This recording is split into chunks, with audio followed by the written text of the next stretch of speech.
late Monday afternoon, when Jason came home from his friend Jeffrey's house, Edward was hard at work drawing a picture on a large piece of paper. His magic markers were scattered around him on the floor. Jason stopped to look at Edward's picture. It was divided in half. The top half showed a round-faced boy with teacup ears and a scribbly patch of brown hair. The boy looked out, frowning. Edward was printed next to him in rambling red letters.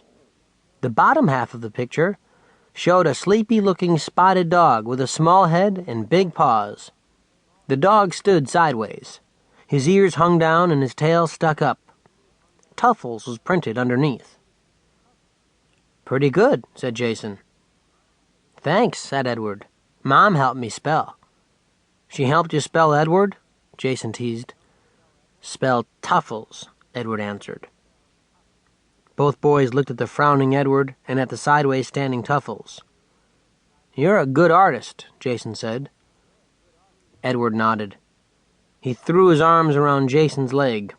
"Ruff, ruff," he cried. "Me Tuffles, ruff!" Jason walked all the way to his bedroom with Tuffles hanging onto one leg. Then he shook him off. "Stay," he said firmly, and closed his door. From then on, Edward was Edward about half of the time, and the other half he was Tuffles. Jason was surprised at how good-natured his parents were about this. "You remind me of a dog I had when I was a boy," their dad said, holding Edward on his lap and scratching him behind the ears. "Dog food," their mother called, setting a sandwich down at Edward's place. "Enriched with all the vitamins and minerals a growing dog needs." "Both of you are encouraging him," Jason grumbled. "It's only a game, honey," his mom said. "There's no harm in it." "If Edward really thinks he's a dog, there might be harm in it," Jason pointed out. "Besides, it bugs me." "Edward doesn't really think he's a dog, Jason," replied his mom. "Edward knows he's not a dog, doesn't he, Tuffles?" she asked, patting Edward on the head. "Ruff," Edward answered.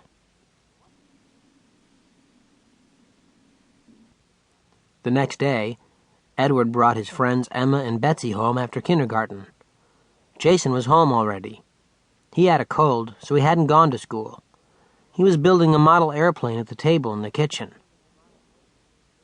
As soon as Edward and his friends came in, they began to bark and howl and yowl. They crawled around on the kitchen floor and climbed over each other and rolled on their backs. Then Edward crawled over to Jason and put one paw in Jason's lap. "Ruff," he said. Jason pushed Edward's hand off his lap. "Why don't you guys play outside?" he suggested. "You don't want to catch my cold." Barking and yapping, the three kindergartners scrambled out to the yard. "What's all that noise?" Jason's mother asked, poking her head into the kitchen. "Edward's home," Jason answered. "Yes," said Mrs. Fraser.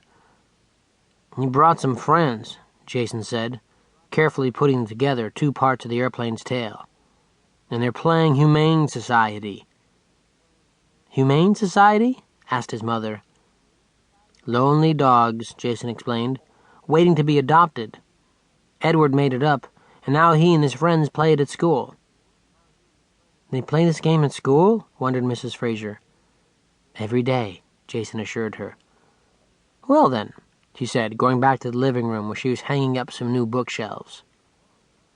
The barking went on for a long time. It got louder and louder. It was so loud that Jason almost didn't hear the doorbell chime.